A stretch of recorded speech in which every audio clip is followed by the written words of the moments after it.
So hello everyone and welcome back to my channel and welcome to 2025 UGC NET strategy video. As you can see on your screens, आज के इस video में हम लोग बात करेंगे about restarting your preparation. If you are someone जो 2025 में प्लान कर रहा है that you have to give UGC NET and not only give, you have to crack UGC NET, तो आज का ये वीडियो आपकी बहुत हेल्प करने वाला है. Because number one thing we are going to understand कि इस एग्जाम का पैटर्न क्या है, आजकल के पैटर्न के अकॉर्डिंग क्या चल रहा है, कौन से नुआंसेस हम लोग को इस पेपर में देखने को मिल रहे हैं एंड क्या हम लोग ने अभी तक अपने सिलेबस को अच्छे से समझा है या नहीं. All of these things will be talked about in today's video. So let's get started. सबसे पहली चीज जो हम लोग को पता है या फिर आई एम एक्सपेक्टिंग कि ये सभी बच्चों को पता होगी, बी इट अ फ्रेशर और बी इट जो एक बार एग्जाम दे चुका है, कि आपके इस पेपर में दो सेक्शंस होते हैं. एक होता है हमारा पेपर वन जो हमारा teaching aptitude, research aptitude and आपका इंडियन लॉजिक एंड और भी बहुत सारे 10 यूनिट्स को लेकर चला जाता है. मतलब कि यहाँ पे हम लोग को देखने को मिलते हैं अपने 10 units. Same goes for your paper two जो हमारा main paper, core paper that is English literature होता है. इसके अंदर भी हम लोगों को 10 यूनिट्स देखने को मिलते हैं. अब कमाल की बात यह है कि होना तो ये चाहिए कि जिस तरीके से पेपर वन में आपके 10 यूनिट्स को एक प्रॉपर यूनिफॉर्म वे में डिवाइड करके कुछ 5 क्वेश्चंस पुट अप करके आपसे हर सेक्शन से क्वेश्चंस आते हैं. हम लोग को यूनिफॉर्मिटी देखने को मिलती है कि भाई 4 क्वेश्चन आपके टीचिंग एप्टीट्यूड से आ गए, 5 क्वेश्चन रिसर्च से आ गए, देन 5 आपके डीआई से आ गए, 5 आपके रीडिंग कॉम्प्रिहेंशन से आ गए. तो सब बच्चों को पता होता है ये वाला सेक्शन मुझे कैसे प्रिपेयर करना है, इसमें कितने क्वेश्चंस आएंगे, मुझे कौन सा सेक्शन ऐसा वीक लगता है जिसको मैं छोड़कर चले जाऊं एंड कौन से सेक्शंस को अगर मैं अच्छी तरीके से प्रिपेयर कर लूं तो उतने मेरे मार्क्स बन जाएंगे. सो मोटा मोटा वी कैन से कि paper one is a predictable paper. उसमें यूनिफॉर्मिटी है, हम लोग को पता लगता है कि इस पेपर का एग्जैक्ट पैटर्न क्या है. अब हम लोग कंपेयर करते हैं अपने पेपर टू को, इंग्लिश को, जिसमें आपके 10 यूनिट्स हैं. अब आप पूछेंगे ये 10 यूनिट्स कैसे हैं, तो आइए हम लोग एक बार अपना सिलेबस देख लेंगे ताकि आपको चीजें बहुत ही क्लियर वे में समझ में आए. हम लोग जब बात करेंगे अपने यूजीसी नेट के सिलेबस की, ये जो इन्होंने हम लोग को सिलेबस प्रोवाइड किया गया है जो कि दिखने में बड़ा छोटा सा प्यारा सा लगता है, लेकिन इसके अंदर पूरी दुनिया समा गई है.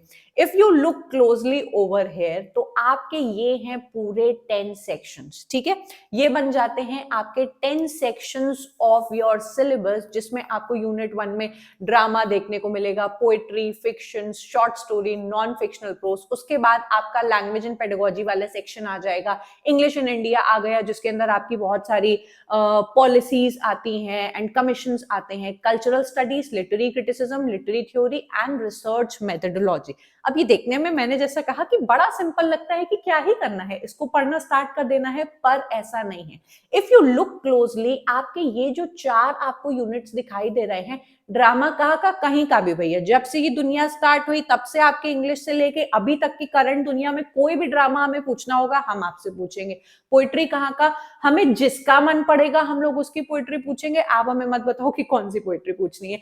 तो ये वाला जो सिलेबस है आपका, एक फ्रेशर बच्चे को कंफ्यूज कर सकता है कि भाई मैं ड्रामा पढ़ूं तो कहां से पढ़ूं, मैं ड्रामा पढ़ूं तो कौन से जॉनरा का पढ़ूं, पोइट्री पढ़ूं तो कौन से मेजर राइटर की पढ़ूं, कितनी पढ़ूं, मेजर पढ़ूं या माइनर भी पढ़ूं, किसकी टेक्स्ट पढ़ूं या किसकी समरी पढ़ के चली जाऊं. ठीक है, फिक्शन आ गया या फिर नॉन फिक्शन आ गया जिसमें आपके एसेज, ऑटोबायोग्राफीज और भी बहुत सारे जॉनरास आ जाते हैं. तो ये जो पर्टिकुलर आपका सिलेबस है ना, बहुत ही सुपरफिशियल टाइप का है. आप पता ही नहीं लगा सकते हो कि इसकी डेप्थ कितनी है, ये इस पानी में कितना आप पत्थर मारे तो वो कितनी डीप जाएगा, आप कभी भी इसका पता नहीं लगा पाते हो. And this is what is the main thing that is being used against you कि भाई आपको पता ही नहीं है, you have not been given a fixed place कि इतने ही दायरे में से आपका वो क्वेश्चन आने वाला है.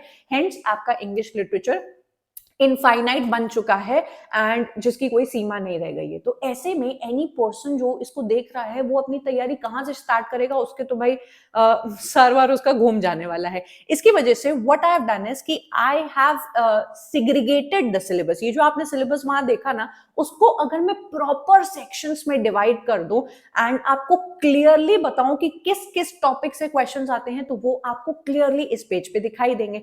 बात करेंगे हम लोग इसके बारे में. सबसे पहला है हमारा ब्रिटिश लिटरेचर. अब ब्रिटिश लिटरेचर के अंदर आपका ड्रामा भी आ जाएगा, पोएट्री भी आ जाएगा, फिक्शन भी आ जाएगा, नॉन फिक्शन भी आ जाएगा.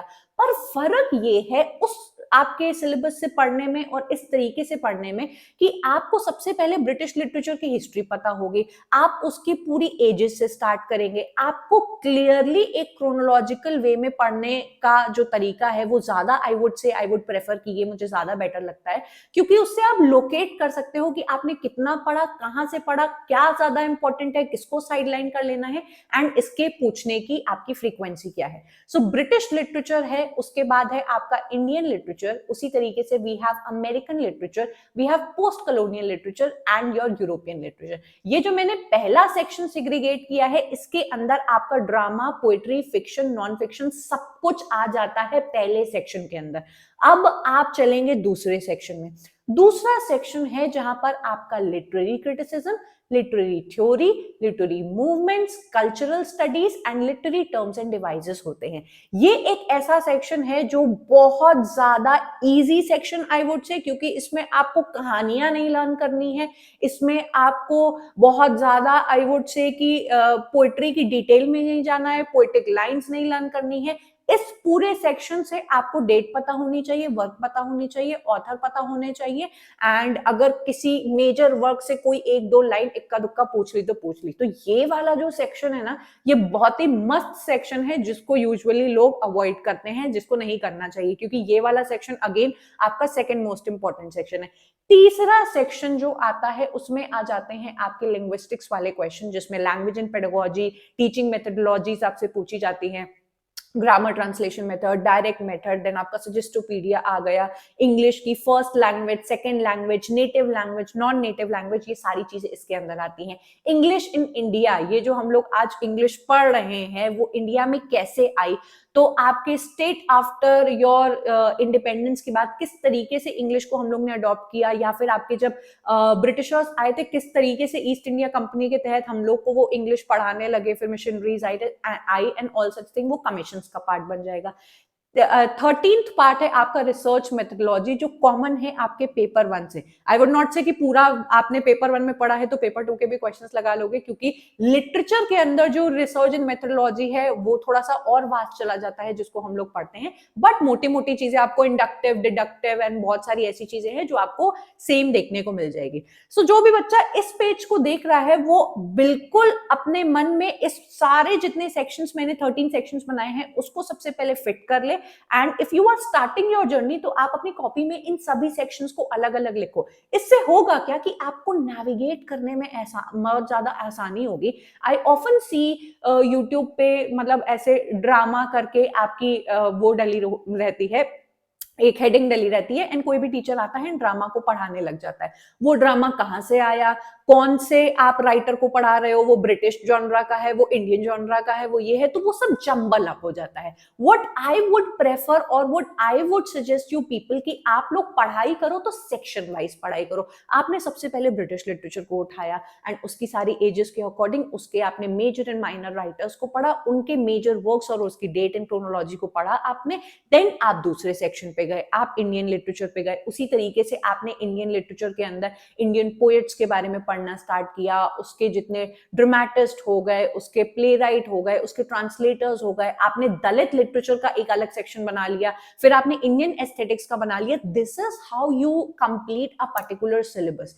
तो इससे आपको ये चीज समझ में आएगी जब आप इन चीजों को फॉलो करने लगेंगे कि आपको एक पाथ मिल चुका है, आपको बस उसके ऊपर चलना है। जो पुराना सिलेबस था जो मैंने आपको दिखाया उसमें तो आपको समझ ही नहीं आएगा कि कितने सारे रास्ते हैं, मैं आखिर में चलूं कहां। ठीक है, तो ये जब चीज हो जाती है तो आपका जरूर क्वेश्चन आ रहा होगा कि मैम चलो हम लोग को ये पता है, बट प्लीज टेल अस कि इसमें हमारे डोमिनेटिंग सेक्शंस कौन से हैं। तो डोमिनेटिंग सेक्शंस वाली ऐसी कोई चीज होती तो नहीं है कि यार इतना बस पढ़ के चले जाना एंड बाकी छोड़ देना। आप अगर इंग्लिश लिटरेचर का पेपर देने जा रहे हो and that two of a national level, तो इस बात को अच्छी तरीके से अपने दिमाग में फिट कर लेना कि पूरा इंग्लिश लिटरेचर तो आपको आना ही चाहिए। You are going to be the professors of the future. आप एक 4 सेक्शन पढ़ के पेपर क्लियर करके प्रोफेसर नहीं बन जाओगे, बिकॉज इन इंटरव्यू आपसे हर जगह से क्वेश्चंस पूछे जाएंगे। तो अगर आप इस स्ट्रैटेजी को बना के चल रहे हो कि यार ब्रिटिश लिटरेचर पढ़ लेंगे एंड इंडियन लिटरेचर पढ़ लेंगे, लिटरेरी थ्योरी पढ़ लेंगे, मेरा पेपर क्लियर हो जाएगा, तो आपका अधूरा ज्ञान हो जाएगा एंड आप कभी भी एक प्रॉपर तरीके से as a teacher you will never be able to teach और give quality to your students. बनने को तो सब ऐसे फर्जीवाड़ा करके चल ही रहे हैं इस दुनिया में, लेकिन क्वालिटी नहीं दे पाओगे कभी भी अनटिल एंड अनलेस आपने खुद उसके साथ टाइम स्पेंड नहीं किया है। So my point over here is कि अगर आप मुझसे पूछे डोमिनेटिंग सेक्शंस में बता दीजिए जिस पर ज्यादा हम लोग ध्यान दें, तो ब्रिटिश लिटरेचर आपको करना ही करना है, नो इफ एंड बट आपको करना ही करना है, ठीक है। वी हैव इंडियन लिटरेचर जिससे आजकल के एग्जाम में काफी ज्यादा क्वेश्चंस पूछे जा रहे हैं। अभी इस टॉपिक पर मैं और भी डिटेल में बात करूंगी कि करंट ट्रेंड के अकॉर्डिंग क्या इंपॉर्टेंट है। लिटरेरी क्रिटिसिज्म आपको करना ही करना है, थ्योरी करना है, मूवमेंट्स करना है, कल्चरल स्टडी करना है। जब ये आपके सेक्शंस, ये हैं आपके 6 सेक्शन हो जाते हैं, तुरंत you have to jump on to your American literature, post colonial literature, language and pedagogy, English in India. अगर एक बच्चा ये वाले सारे सेक्शंस को कर लेता है, उसका नेट का पेपर निकलना तय है। इट इज नॉट पॉसिबल कि आपने इनको बहुत ही प्रॉपरली पढ़ा हुआ है तब भी आपका नेट नहीं निकलता है, ठीक है। अब आपके दिमाग में क्वेश्चन आ रहा होगा, पर मैम हम लोग तो ऐसे ही पढ़ के जा रहे थे, पिछला पेपर जो हम लोग ने देखा उससे तो हम लोग का दिमाग ही उड़ गया। आपके 2023 तक योर 2023 या 2024 भी मैं कहूंगी, British literature was the most important. मतलब कि जब से आपका नेट का पेपर स्टार्ट हुआ है, ब्रिटिश लिटरेचर तो सबसे इंपॉर्टेंट है एंड इसको कोई भी इंसान छोड़कर नहीं जाता है। सारी एजेस कंज्यूम की जाती हैं, उन एजेस के अंदर जितने भी इंपॉर्टेंट राइटर्स होते हैं, B it poets, B it dramatist, B it play right, उनको आप लोग अच्छी तरीके से पढ़ते हो और उनकी डेट एंड एवरीथिंग लर्न करके जाते हो। सो ये तो सबको पता है कि ब्रिटिश लिटरेचर करना ही करना है। इंडियन लिटरेचर इस बार के एग्जाम में हम लोग को ऐसा देखने को मिला कि जो पहले इतना नहीं पूछा जाता था बट इस बार बहुत ज्यादा पूछा गया। तो अब क्या बच्चे करेंगे कि अच्छा अब ये ट्रेंड आ गया है, चलो इस बार के पेपर के लिए इंडियन लिटरेचर पढ़ेंगे, इंडियन लिटरेचर करेंगे। इस बात को ध्यान से समझ लेना, आपका नेट का एग्जाम कोई इंस्टाग्राम रील का ट्रेंड नहीं है जो चल पड़ा तो सब लोग उसको फॉलो करने लग जाओगे। प्लीज यूज योर ब्रेन्स कि ये एक पेपर है जो आपकी एप्टीट्यूड को टेस्ट करता है in all the subjects, in all the field.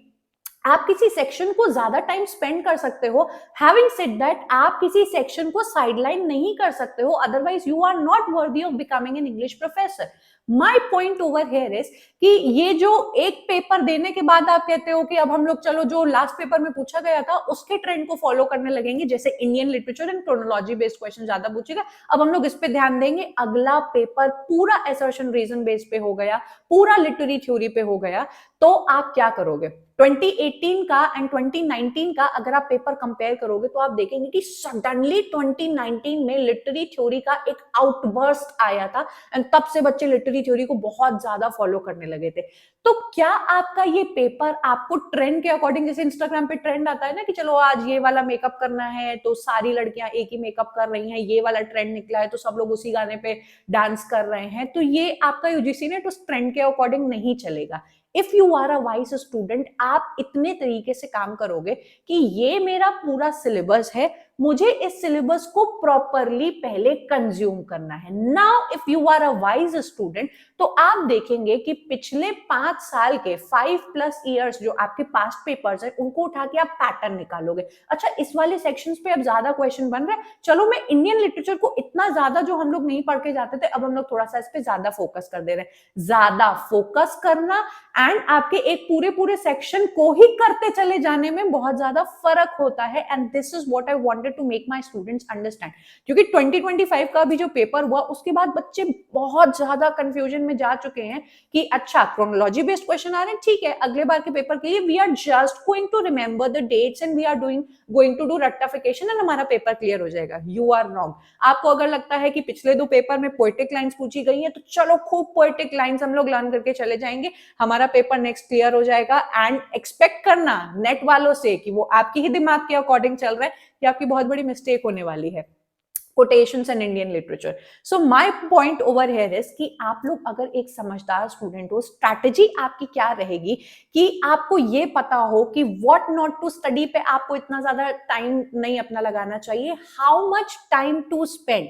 Having said that, I want you all कि जैसा आपका सिलेबस है उसको number 1 say that is British literature से आप लोग कंज्यूम करना स्टार्ट कर दीजिए। आप लोग उसके साथ ही साथ literary criticism and literary movements को साथ में पढ़ना स्टार्ट कर दीजिए, बिकॉज बिकॉज बहुत सारी चीजें आपकी पैरेलल चलने वाली होती है। फिर आपका लिटरेरी थ्योरी आ गया, इंडियन लिटरेचर आ गया, इसको आप पैरेलल चलाइए, कंज्यूम सब करिए, पर आपके पिछले पेपर्स को देख के आपको ये निकालना पड़ेगा। हम लोग की गाइडेंस, हम लोग आपको प्रॉपर गाइडेंस देंगे कि आपके कौन से सेक्शन से ज्यादा क्वेश्चन आ रहे हैं, तो चलो हम लोग ने उस पर थोड़ा ज्यादा टाइम स्पेंड कर लिया। किसी भी सेक्शन को ना हटा देना है, ना किसी सेक्शन को आपको ज्यादा पढ़ना है, आपको बस देखना है कि किस पे ज्यादा और किस पे कम टाइम आपको स्पेंड करना है, and this is what you are going to do.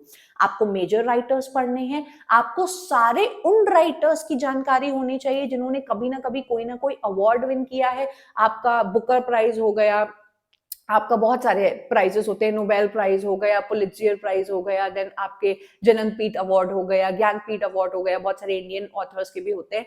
तो अवार्ड विनिंग वर्क्स आपको पता होने चाहिए, अवार्ड विनिंग राइटर्स आपको पता होने चाहिए। ड्रामा, पोएट्री एंड एसे को आई वुड नॉट से कि भाई कोई भी ड्रामा उठाओ और पढ़ना स्टार्ट कर दो। यू मस्ट नो कि ये ड्रामा जो मैंने आज उठाया या फिर लाइन से मैंने सारा ड्रामा उठाया वो इंडियन लिटरेचर का उठाया। आज मैं सारे जो ड्रामा पढ़ूंगी या पोएट्री पढ़ूंगी वो मैं आपकी ब्रिटिश लिटरेचर की पढ़ूंगी। तो आपको नेविगेट करना आसान होता है, आपको रिलेट करना आसान होता है। किसी भी पोएम की आप जब ऑथर और उस ऑथर की आप जब नेशनैलिटी या फिर वो कौन से लिटरेचर को बिलोंग करता है उसको जानते हो, तो trust me it makes a lot of difference in comparison to just उठा लिया एंड कहीं से भी पढ़ लिया। इस तरीके से पढ़ाई नहीं होती है। So I would want my students कि आपको जब एक पूरा नेविगेशन मिल गया कि मुझे ब्रिटिश से स्टार्ट करना है, फिर मुझे इंडियन करना है, मुझे लिटरेरी थ्योरी करना है, लिटरेरी क्रिटिसिज्म करना है, उनके साथ साथ जब आप अपनी प्रैक्टिस को बहुत ज्यादा इंपॉर्टेंस देते हो। कई सारे बच्चों की ये बहुत बड़ी गलती होती है कि एग्जाम के बस 15 दिन पहले वो लोग क्वेश्चंस लगाते हैं।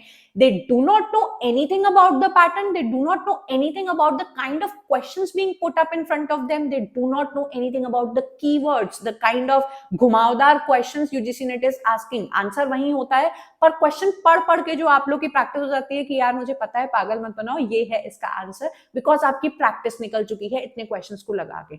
सो रास्ता बहुत आसान है, पर आपके इंटरनेट पे डरा दिया गया है आपको। आप खुद बहुत ज्यादा डर गए हैं कि यार ये हो नहीं पाएगा। आप देखिएगा इस बार वाला जो पेपर है, जो क्रोनोलॉजी बेस्ड, डेट बेस्ड आया, उसमें भी बच्चे जेआरएफ लेके जाएंगे। तो ये क्या शो करता है कि उन लोगों ने पैटर्न ढूंढ लिया है। They know what they have to do. You just have to find your own pattern कि what you are good in, आपको किस पे ज्यादा टाइम स्पेंड करना है, and how you are going to navigate this paper, जिसके बारे में मैंने आपको एक एक चीज बता दी। तो मैंने आपको ये जो पेज दिखाया, इसका आप स्क्रीनशॉट ले लीजिए एंड इसको आप फॉलो करना स्टार्ट करिए। एक सेक्शन को उठाइए और properly consuming the basics, consuming the concepts. बहुत सारे बच्चों को ये भी लग रहा था कि यार अब क्रोनोलॉजी बेस्ड वाले क्वेश्चंस आ गए हैं, so we are going to sideline the conceptual clarity हमारी जो होती है किसी थ्योरी को लेके, किसी एज को लेके, किसी कॉन्सेप्ट को लेके, वो हम लोग नहीं पढ़ने वाले हैं, बिकॉज वो तो वेस्ट हो गया। कुछ वेस्ट नहीं जाता है बेटा।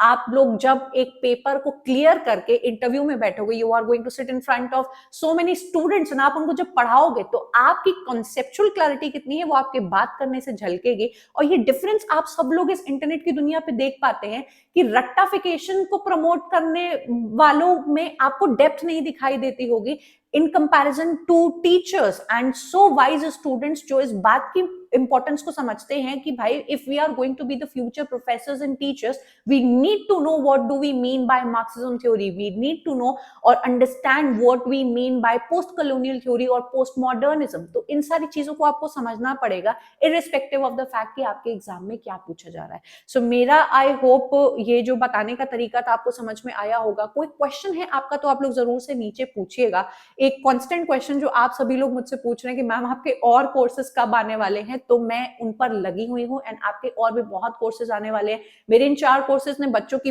बहुत हेल्प की है in understanding the concepts and in solving the questions. जितने भी बच्चों ने इन कोर्सेज को अवेल किया है वो कमेंट करके भी बता सकते हैं as a testimony to other students कि कितनी हेल्प की है इन कोर्सेज ने बाकी बच्चों की, ताकि बाकी बच्चे भी अवेल करें और आगे जो आपके लिए कोर्सेज आएंगे उसको अवेल करके आप लोग कॉन्फिडेंट फील करें।